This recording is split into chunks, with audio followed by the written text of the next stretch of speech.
wala haula wala quwwata illa billahil aliyil azim. Amma ba'd.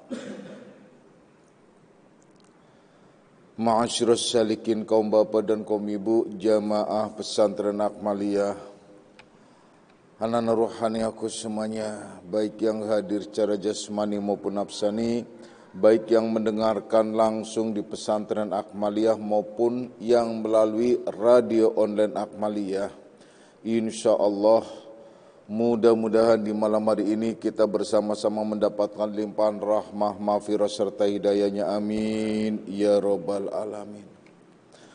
Untuk anak-anakku semuanya di sana, mungkin malam ini ada problem masalah internet, jadi dimaklum kalau hanya bisa melalui audio. Jadi yang penting ilmunya, bukan gambarnya ya. Yang penting ilmunya ialah bukan gambarnya. Kalau gambar hanya sekedar gambar ya. Dengan audio mungkin lebih lancar hikmahnya dan juga mungkin lebih jernih, tidak terputus-putus nanti.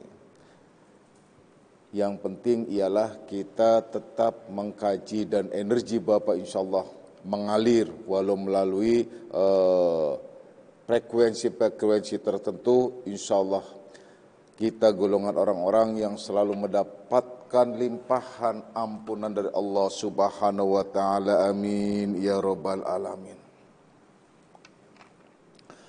Anak-anakku semuanya, pada kajian yang lalu telah dibahas tentang min alamati mautil qalbi, yakni tentang tanda-tanda matinya hati, yaitu tanda-tanda mati itu hati itu mati ya, yaitu karena ketiadaan. Artinya hati mati itu karena ketiadaan hati itu ialah sinergi rohaniyah terutama sinergi rohaniyah, di mana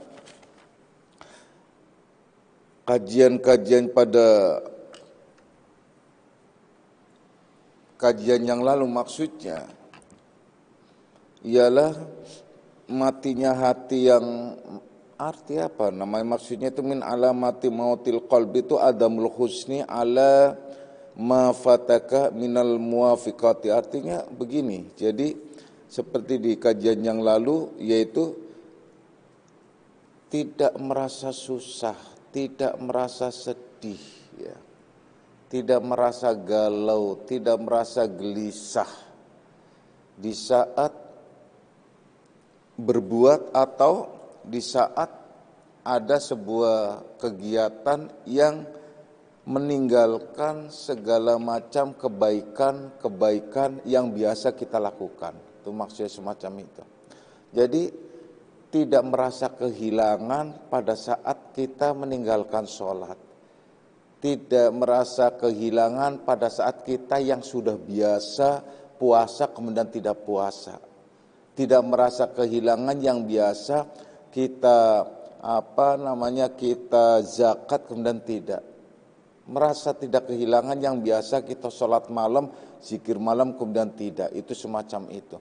Itu baru tanda-tanda ya. Jadi kalau kalimatnya itu min alamah, yaitu min alamatil mautil qalbi, yaitu min alamati mautil qalbi, yaitu tanda-tanda, sebagian dari tanda-tanda, itu bahagian dari tanda-tanda atau tidak semuanya tanda-tanda itu.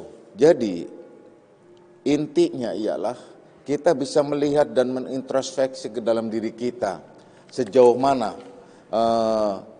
hati kita itu adalah masih segar, sehat, hidup, atau mungkin hati kita masih atau sudah mulai rentah dan sakit atau rentan dengan berbagai macam penyakit yang akhirnya menjadi hati yang mati ya.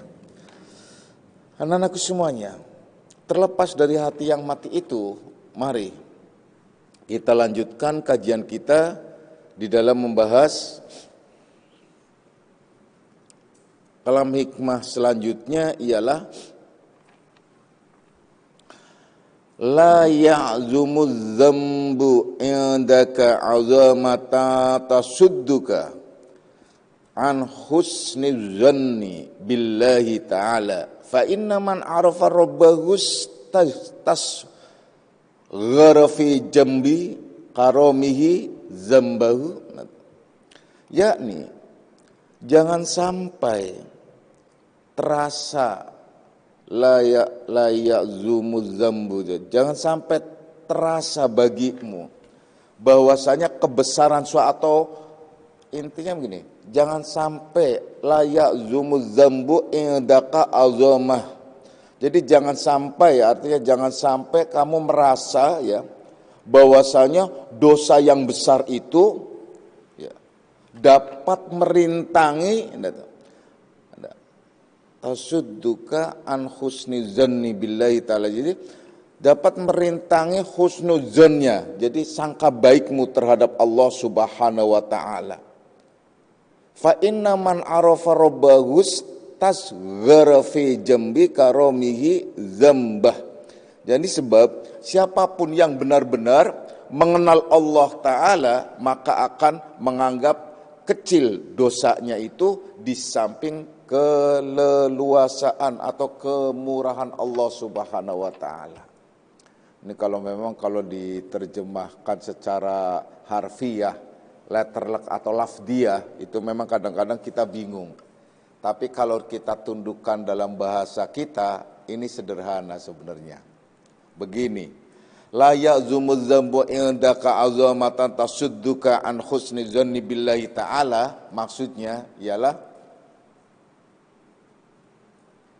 jangan sampai kamu merasa kecil hati karena kamu banyak dosanya. Jadi jangan kamu merasa kecil hati karena banyak dosanya. Tidak ada artinya dosa apa tuh? Tidak ada artinya dosa yang besar itu gitu loh. Dosa yang besar itu apabila dibandingkan dengan kemurahannya Allah subhanahu wa ta'ala. Jadi jangan sampai artinya dosa yang besar, dosa yang sebut saja dosa yang memenuhi kehidupanmu itu menghalangi husnuzonmu terhadap Allah, sangka baikmu terhadap Allah, bahwa Allah itu maha pemurah dan Allah itu adalah maha penyayang dan Allah itu maha pengampun, yang disebutkan selalu di akhir ayat, di beberapa ayat banyak wallahu ghafurur rahim. Allah maha pengampun lagi maha penyayang. Itu maksudnya. Jadi artinya jangan karena kamu punya banyak dosa akhirnya menghalangi husnuzonmu terhadap Allah, yang sesungguhnya sifat Allah itu maha pemurah dan maha penyayang. Jika kalian tahu man arafa rabbahu tasghara fi jambi karamihi dzamba, jika kalian tahu, jika atau artinya fa inna, maka yang sesungguhnya ya, sebab siapapun yang benar-benar tahu tentang Allah, tentang Tuhannya yang maha pemurah lagi maha penyayang, maka dosa sebesar apapun adalah kecil. Nah itu maksudnya. Ini dikaitkan juga dengan kalam hikmah berikutnya, ialah mu'alif masih terkait erat yaitu la saghirata idza qabalaka adluhu wala kabirata idza wajhaka fadluh. Jadi tidak ada dosa kecil jika Allah menghadapi engkau dengan keadilannya. Dan tidak berarti dosa besar itu jika Allah menghadapimu dengan kurnia-Nya. Ya Allah ya Karim, ini istimewa banget. Artinya ya, perhatikan baik. La saghirata idza qabalaka adluhu. Jadi artinya tidak ada yang disebut dosa kecil. Jangan kamu anggap itu dosa kecil. Jangan kamu remehkan dosa kecil itu. Jika Allah menghadapinya dengan keadilannya. Tapi sebaliknya, jangan kamu merasa jangan kamu putus asa, kecil hati karena dosa besar. Apabila Allah tidak ada dosa besar, itu ada artinya apabila Allah menghadapi dengan fadlih, yaitu dengan kurnianya. Jadi kalau dibahasakan dalam bahasa Indonesia yang ditundukkan, nggak usah jangan kepedean karena kamu berbuat dianggap dosa itu kecil bagimu. Karena apa? Allah akan memperhitungkan dengan keadilannya. Tapi kamu juga jangan putus asa pada saat dosa-dosa besar itu meliputi dirimu. Karena Allah Maha Pemurah lagi Maha Penyayang, dengan karunia-Nya Ia menebarkan kepada hamba-hambanya. Itu maksudnya. Artinya ini yang diisyaratkan dalam firman Allah, "Faman ya'mal misqala dzarratin khairan yarah wa may ya'mal misqala dzarratin syarran yarah." Jadi sebesar apapun, sekecil apapun amal itu adalah akan diperhitungkan. Maksudnya di sini adalah mu'alif mengkritik kita juga bahwa banyak orang yang kadang putus asa karena banyak dosa-dosanya. Sebenarnya nggak penting, nggak perlu. Sebesar dosa apapun nggak ada masalah. Yang penting satu, tidak syirik. Syirik pun bisa ternetralkan apabila ia telah mendapatkan anugerah. Apa? Yaitu paradigma atau pandangan hidup atau akidah yang muwahhid, yang esa. Akidah yang esa. Artinya bahwa ia adalah faham, mengerti tentang hakikat dari segala perbuatan, dan dia mengerti, faham betul tentang semua yang ada di alam semesta ini ialah hanya satu, kembali kepada Allah Subhanahu wa taala. Pada saat seorang itu mendapatkan anugerah ilmu yang akhirnya diamalkan, ilmu tauhid yang berlimpah kepadanya, sehingga mampu merubah paradigmanya, merubah akidahnya di dalam hati, itu semua juga udah clear, tidak ada masalah. Seperti dahulu contohnya pada zaman jahiliyah, tidak sedikit mereka semua orang-orang penyembah berhala. Semua orang-orang yang mengikuti atau menjadi hidup di samping Rasulullah Sallallahu Alaihi Wasallam, rata-rata ialah mereka yang penyembah berhala. Mereka orang-orang yang sadis dan macam-macam lah. Kalau kita berbicara masalah dosa besar pada zaman Rasul, itu Sayyidina Umar sangat dahsyat sekali. Sangat dahsyat sekali, sampai ditakuti. Dan banyak lah istilahnya, bukan hanya Sayyidina Umar itu hanya contoh yang dekat saja, karena yang sahabat yang sangat terkenal gitu loh. Nah, di samping atau di sisi lain banyak sekali sahabat-sahabat yang bergelimang dosa yang sangat besar, termasuk juga ada di dalamnya syirik, karena menyembah berhala, mempercayai agama-agama nenek moyang, atau mempercayai klinik-klinik leluhur dan lain sebagainya. Sihir-sihir dan banyak lagi. Tapi semua bisa netral karena apa? Karena ada nur hidayah yang disebut Nur Muhammad Rasulullah Sallallahu Alaihi Wasallam. Energinya itulah membersihkan akidah yang ada di dalam hati, yaitu akidah yang mulahid menjadi akidah yang muwahhid melalui ilmu yang istimewa dan diistimewakan oleh Allah Subhanahu wa taala. Itu terlebih lagi masalah hanya sekedar dosa-dosa yang tidak terkait dengan syirik. Dosa-dosa besar, sebesar apapun dosamu, artinya jangan kamu itu putus asa.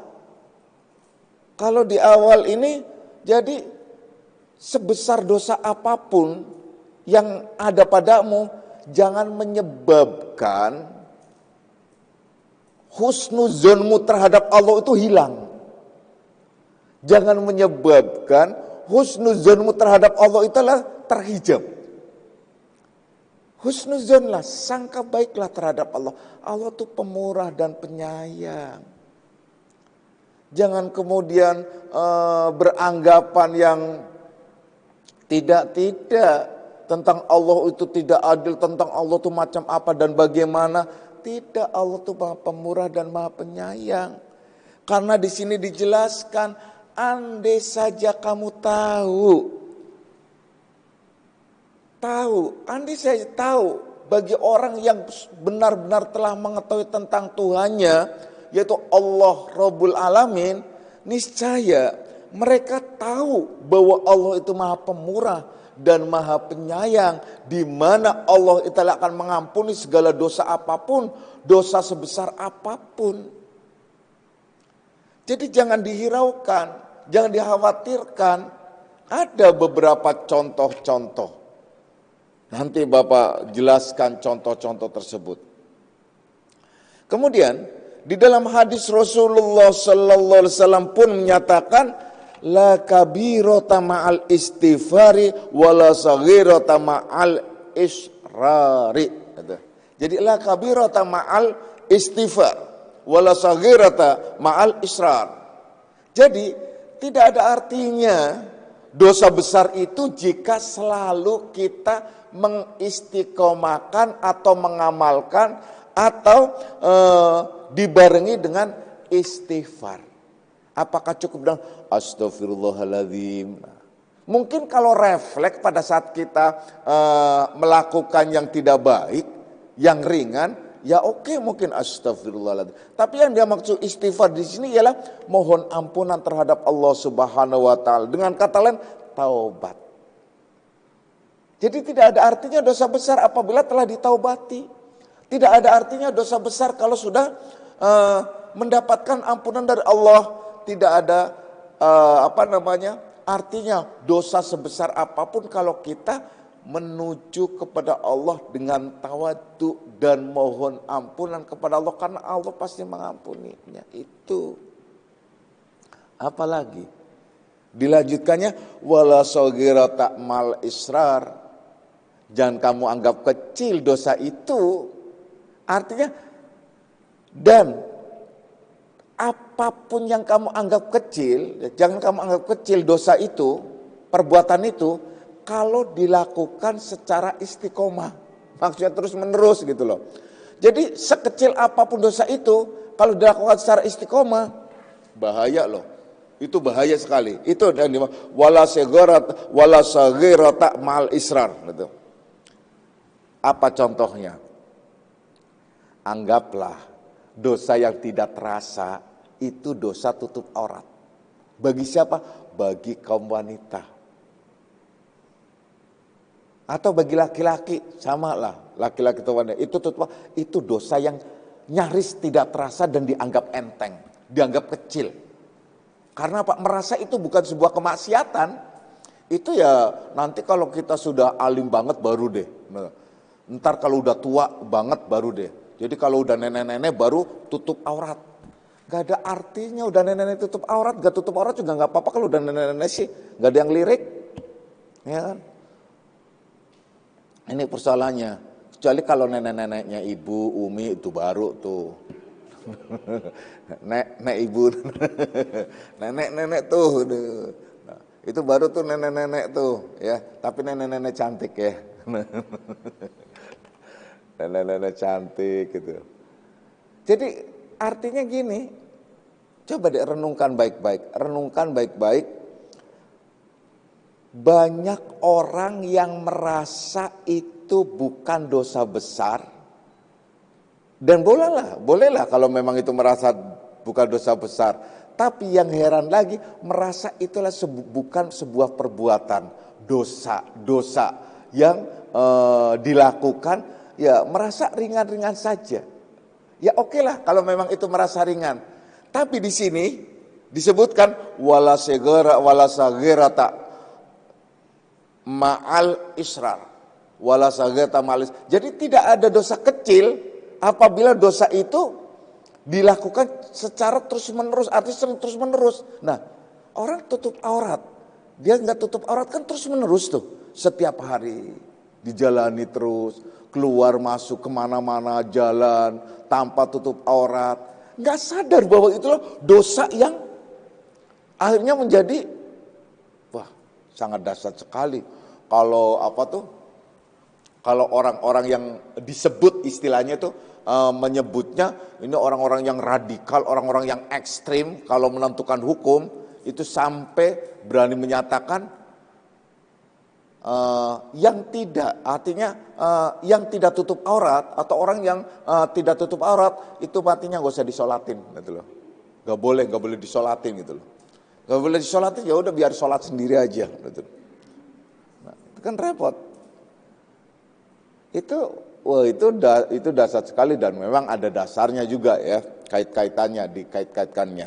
Nah, maksud Bapak di sini hanya ingin menjelaskan terkadang kita tidak terasa bahwa kita melakukan dosa terus-menerus, dianggapnya itu adalah ya ringan-ringan saja. Tapi tidak ada keringanan dosa tersebut. Awas, perhatikan baik-baik. Kalau dosa itu dilakukan secara terus-menerus. Makanya disebutkan di sini wala saghiratan ma'al israr. Tidak dianggap itu dosa kecil jika dikerjakan terus-menerus. Jadi jangan dianggap itu dosa kecil kalau dikerjakan terus-menerus. La kabiratan ma'al istighfar. Jangan kamu anggap itu dosa besar kalau selalu beristighfar. Artinya kita selalu sadar dan selalu mohon ampun kepada Allah Subhanahu wa Ta'ala. Terlebih lagi kita melakukan taubatan nasuha yang sudah sering Bapak jelaskan tentang taubatan nasuha. Itu yang penting.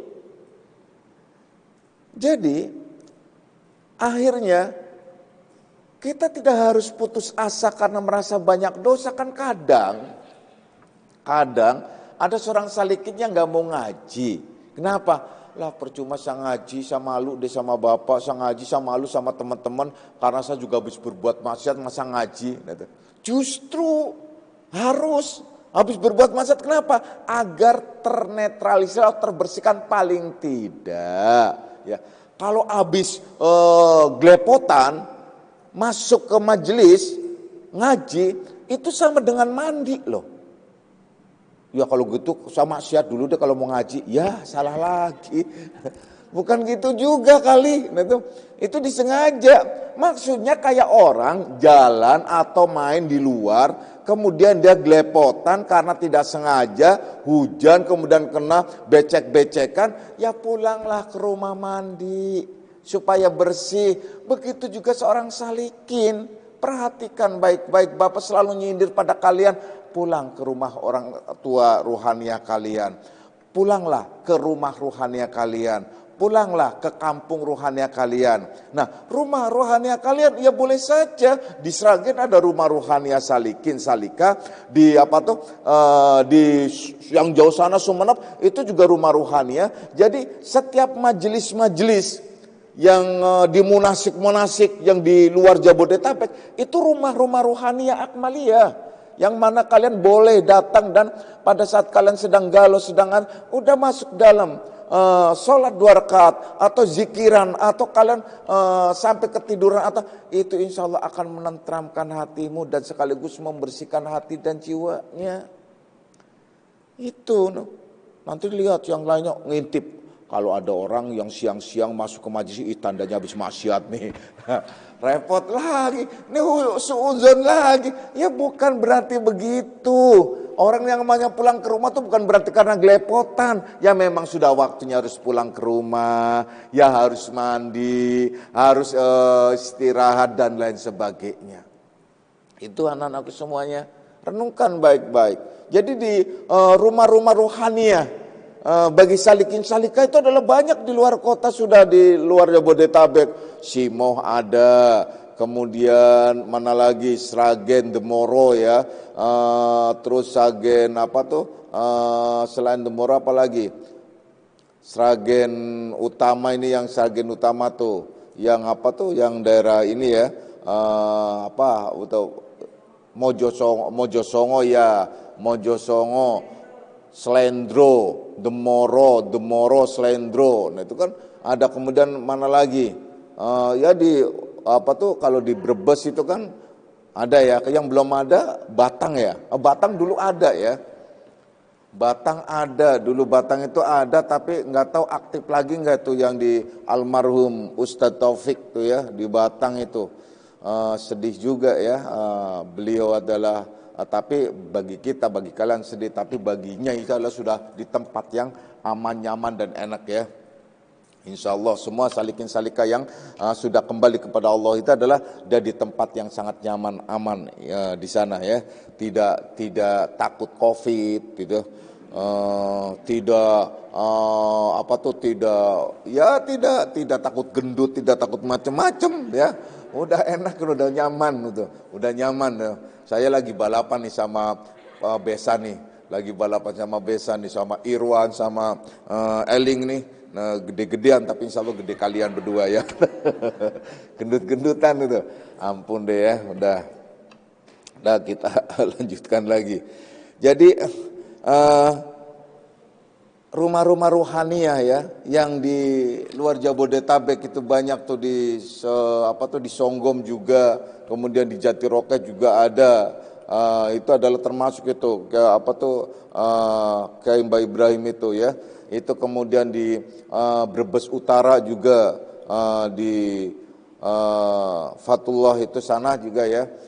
Banyak ya, yang Batang ini harus ada, katanya mau ada lagi atau gimana, ke Pekalongan, antara hidup dan mati gitu. Kemudian ke sana lagi Solo juga, Jogja. Nah, Jogja ini yang repot ini, karena apa? Belum menjadi wakaf, jadi belum ada rumah ruhaniyah ya di Jogja nih ya. Walaupun ada majelis syariah di sana, tapi itu belum masuk pada wilayah wakaf, kecuali sudah menjadi wakaf umum, itu kan masih sifatnya rumah pribadi. Jadi belum masuk rumah ruhaniyah. Nah, kalau Solo belum ada juga. Nah, Solo apalagi Jarot sana ya. Terus apa lagi, mana lagi, banyak. Nah, oleh karena yang terdekat di sana, kalau ada kegelisahan apa saja, pulanglah ke rumah ruhaniyah kalian. Minimal kalian datang, mandi, wudu, setelah wudu kalian sholat minimal 2 rakaat. Sholat mutlak atau sholat mutlak, boleh sholat mutlak, boleh sholat tahiyatul masjid gitu. Kalau itu majlis ya cukuplah sholat mutlak. Kalau kalian ke masjid, sholat tahiyatul masjid ini sholat mutlak. Kalau kalian tidak harus, kalian merasa lama, tidak harus kalian melakukan sholat tasbih, enggak, langsung zikir enggak apa-apa. Nah, Pak, gimana kalau lagi pandemi begini, datang aja. Nah, kalau seumpamanya ini saya yang di Jabodetabek gimana, Pak? Udah lama nih, pengen pulang ke rumah, silahkan pulang, tapi diantri. Nah tuh, digilir gitu loh. Boleh digilir, silahkan datang gitu loh. Hari ini siapa, hari ini kelompok mana, itu digilir nggak apa-apa gitu loh. Yang penting apa? Yang penting tetap jaga protokol kesehatan. Kepengen sholat sumpamanya, kepengen melakukan ibadah, kepengen benar-benar, ya boleh saja, tapi tetap sabar ya. Tetap harus sabar ya, sabar karena lagi menunggu semacam ini. Anak-anakku semuanya, kembali lagi. Jadi di sini bahwasanya la saghirata idza qabalaka adluhu wala kabirata idza wajhaka fadluhu. Ini yang kedua ya.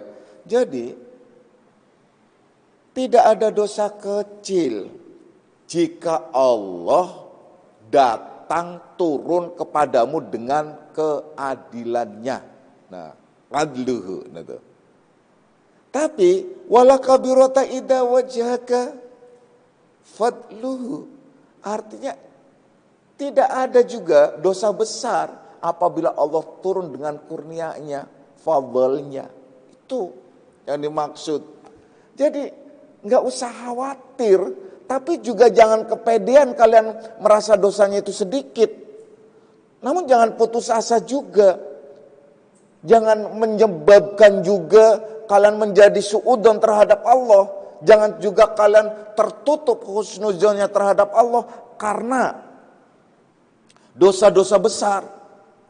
Di dalam kitab Riyadhus Shalihin di bab taubat itu pernah Bapak juga jelaskan itu sebuah riwayat hadis ya. Menjelaskan, menceritakan seorang pemuda yang mempunyai dosa besar sekali. Dosa besar itu pemuda di situ digambarkan ialah pada zaman sebelum Rasulullah Sallallahu Alaihi Wasallam, artinya terdahulu.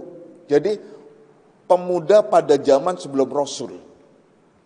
Nah, itu pemuda artinya pada zaman sebelum Rasul, berarti sebelum kenabian.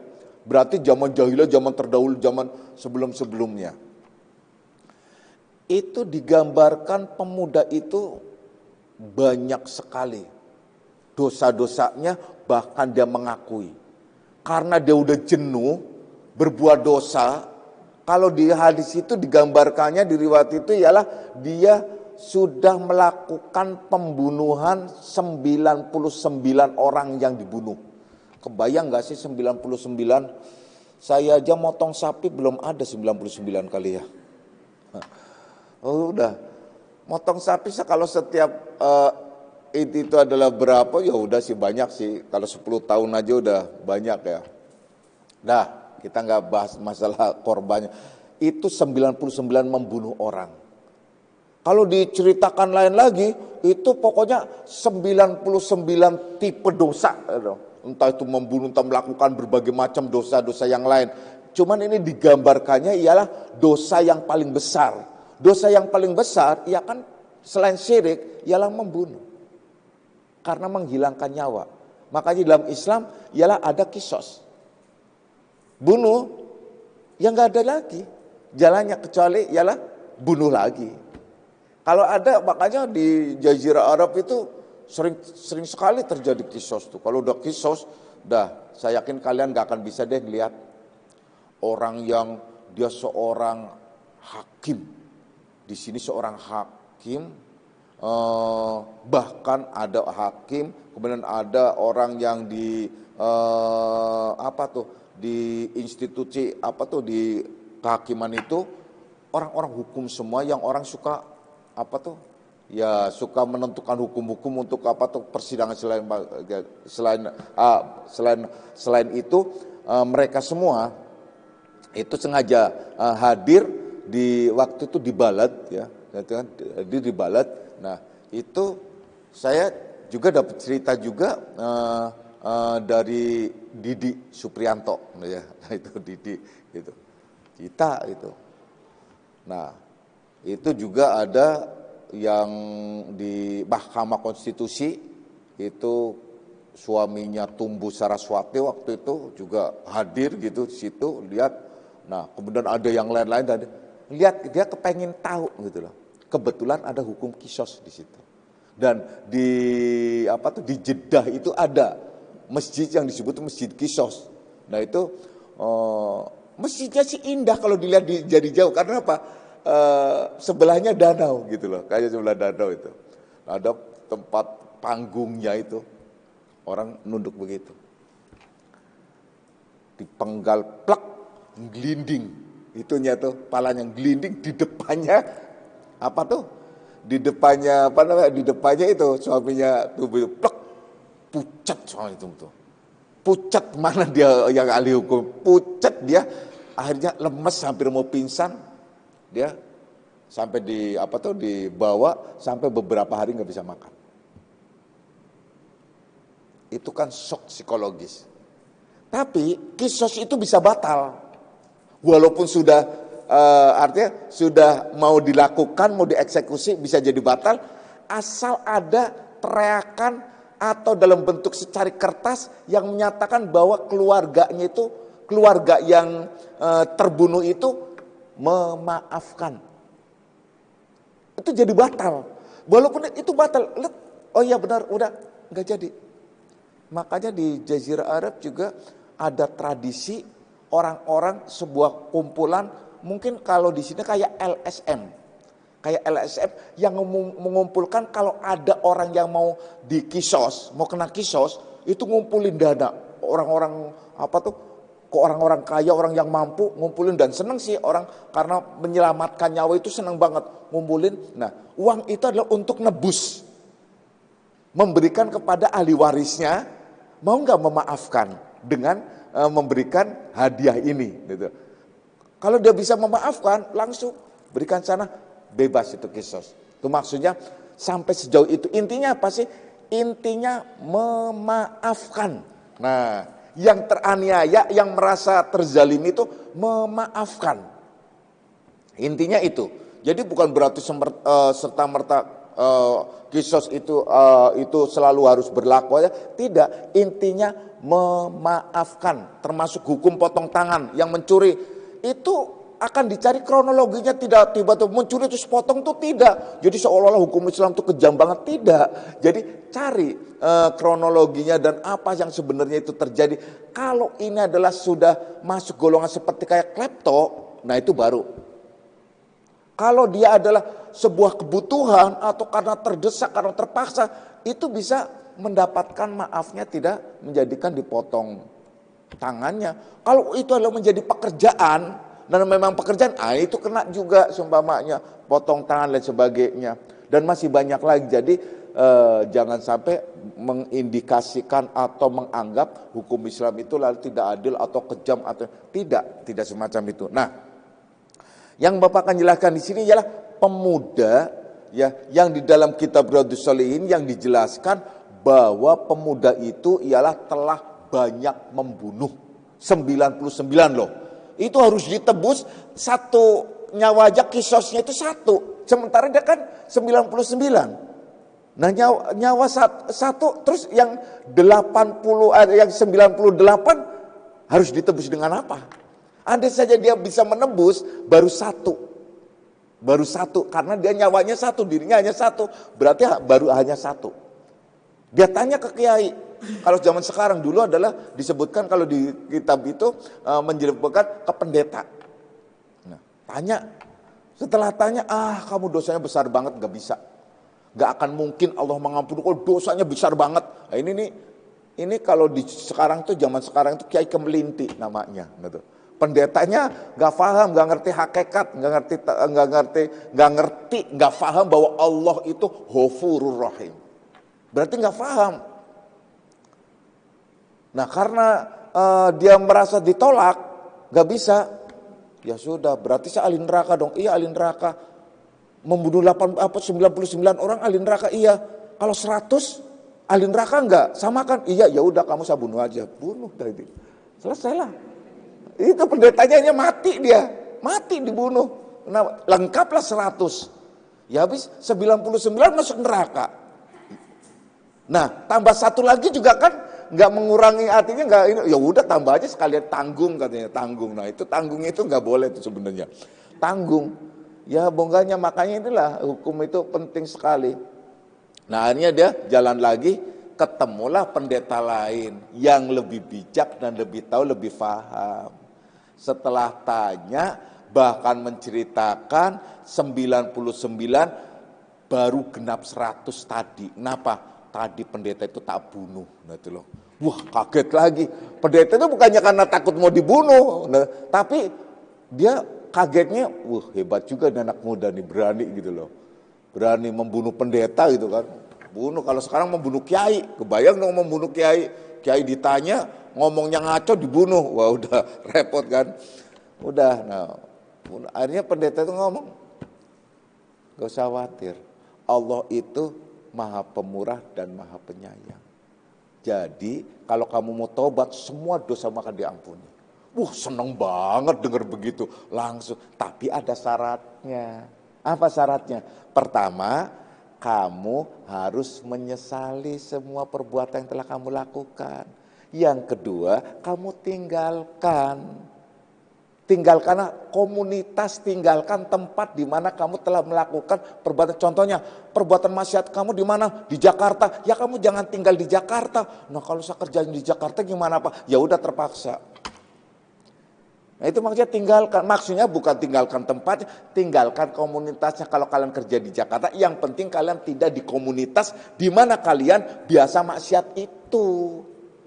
Kalau jadi dengan kata lain, jangan kamu hidup bersama dengan teman-teman yang bareng-bareng dulu maksiat. Itu maksudnya itu begitu. Bukan sebatas tempat, nanti Jakarta tinggalin Jakarta sepi nanti dong ya. Karena apa? Banyakan maksiat di Jakarta. Orang mau tobat, kalau orang mau tobat, Jakarta sepi, langsung pergi semuanya. Ya kan? Itu jadi tinggalkan. Yang ketiga, berjanji untuk tidak mengulangi selama-lamanya. Nah itu, iya benar. Nah untuk melakukan itu, maka sebaiknya kamu jangan daerah sini, kamu pergi ke saudara saya, ke teman saya di kalau sekarang mungkin pesantren ya, kalau dulu ya semacam tempat ya, tempat ibadah. Coba kamu sana belajar ke tempat itu. Udah tuh. Belajarlah. Dia senang semangat, iya udah. Karena dia udah mendapatkan kabar tobatnya diterima, apa tuh dosanya semua, senang banget, jalan pergi. Di tengah jalan dia kesandung, mati. Sandung jatuh, mati, udah. Belum sempat belajar loh. Artinya dengan kata lain, belum sempat mengamalkan apa yang, artinya baru berapa step amalan itu. Coba, dia plek, jatuhnya kebetulan dia kesandung batu, jatuh kan, plek, di depan batu lancip, plek, kena ini mati dia, kena otaknya itu lancip itu udah batu lancip, udah mati turunlah malaikat azab mau ngambil, mau bawa gitu. Ini ceritanya udah cerita ruhani nih, malaikat azab itu, malaikat azab turun langsung. Jiwanya itu mau dibawa kan, mau dibawa ke neraka. Turun malaikat, malaikat apa tuh? Malaikat rahmah. Kenapa mau dibawa kemana? Lah mau dibawa ke neraka, nggak bisa, itu ahli surga. Wah kata siapa? Ini buktinya, ini udah membunuh bahkan 100 sampai 100 orang nih. Terakhir nih, malah kiai ini yang dibunuh nih. Lah tapi buktinya ini di catatan saya, ini adalah ahli surga. Saya bawa, ribut, malaikat aja ribut, gontok-gontokan, gak kebayang dong kalau manusia itu, nah kan? Malaikat tuh ribut, berdua-dua ribut, yang satu mempertahankan ke neraka, yang satunya ke surga, turunlah malaikat yang disebut malaikat hafizah, yaitu malaikat yang bijak. Malaikat yang bijak yang memang dia itu adalah yang tahu tentang semuanya tahu, Nah malaikat tahu itu rahasia lah, malaikat apa nanti. Nah udah kamu daripada ribut berdua-dua malu-maluin aja. Gitu. Orang malaikat kok ribut, kayak orang ini pejabat aja. Ya. Nggak usah. Sekarang ini aja, ukur aja yang benar. Ukur yang gimana? Ukur yang benar dari tempat tujuan sampai ke tempat dari tempat yang ditinggalkan sampai tempat yang tujuan. Jadi di tempat mulai dia berangkat sampai di tempat tujuan. Asnya ini di sini nih, asnya gitu. Maksudnya ukur patokannya di sini, udah. Ukur tuh, diukur. Setelah diukur ternyata sama persis. Udah dong malaikat rahmat sama malaikat azab itu pendelengan. Kebayang dong malaikat saling lihat-lihatan. Gimana dong kalau gitu separuhan apa ya? Gak bisa. Kok sama-sama? Sama banget. Malaikat hafizah langsung nyeletuk. Itu ada lebihan dikit. Kenapa? Rambutnya. Jadi waktu jatuh itu orang dulu tuh kan banyak yang gondrong tuh rambutnya panjang ya. Waktu jatuh tuh rambutnya tuh ke depan plek. Jadi ada untungnya juga nih rambut nih. Jadi sejengkal dikit banget itu rambut itu lebih dekat ke tempat tujuan daripada yang telah ditinggalkan. Maka malaikat itu karena itu lebih berarti benar dia ahli surga. Malaikat azab, wah rese juga nih, udah mau bejek di neraka ternyata. Udah kan? Rambut tuh, makanya ada untungnya juga orang yang rambutnya gondrong. Kalau jatuh, tapi kalau matinya jatuh langsung plek gitu ya. Kalau matinya nggak jatuh ya buat digantung, repot lagi. Nah udah itu contoh-contoh. Nah gambaran semacam itu maksudnya yang harus kita garis bawahi ialah betapa Allah Maha Pemurah dan Penyayang. Betapa Allah Maha Pengampun dan Penyayang terhadap hamba-hambanya. Terbukanya pintu taubat, baru niat dan baru mau melaksanakan saja sudah mendapatkan ampunan, dan dosa yang besar membunuh 100 orang tidak ada artinya semuanya itu. Karena apa? Allah turun dengan fadlnya, dengan kurnianya, itu yang dimaksud. Jadi betapa istimewa, apalagi kalian, dosa seberapa sih kalian, nggak usah khawatir. Allah Maha Pengampun lagi Maha Penyayang, yang penting mau taubatan nasuha. Tapi juga jangan kepedean karena kalian merasa dosanya sedikit. Nah, karena apa? Karena Allah tetap akan memperhitungkan dosa-dosa itu.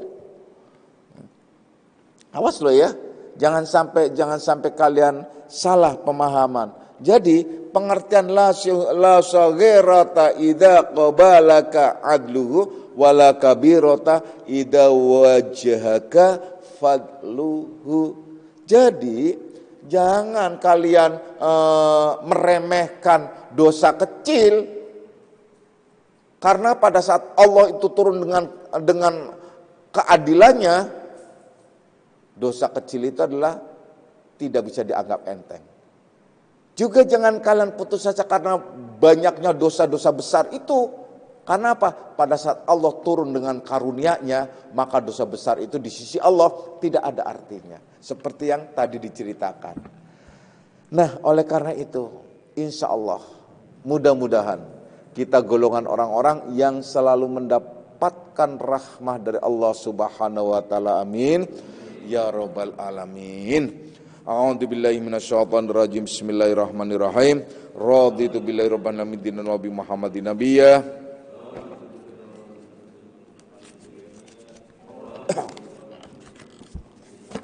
Asyhadu an la ilaha illallah wa asyhadu anna Muhammadar Rasulullah. Hadanallahu ikum iman wal afu minkum. Wassalamualaikum warahmatullahi wabarakatuh.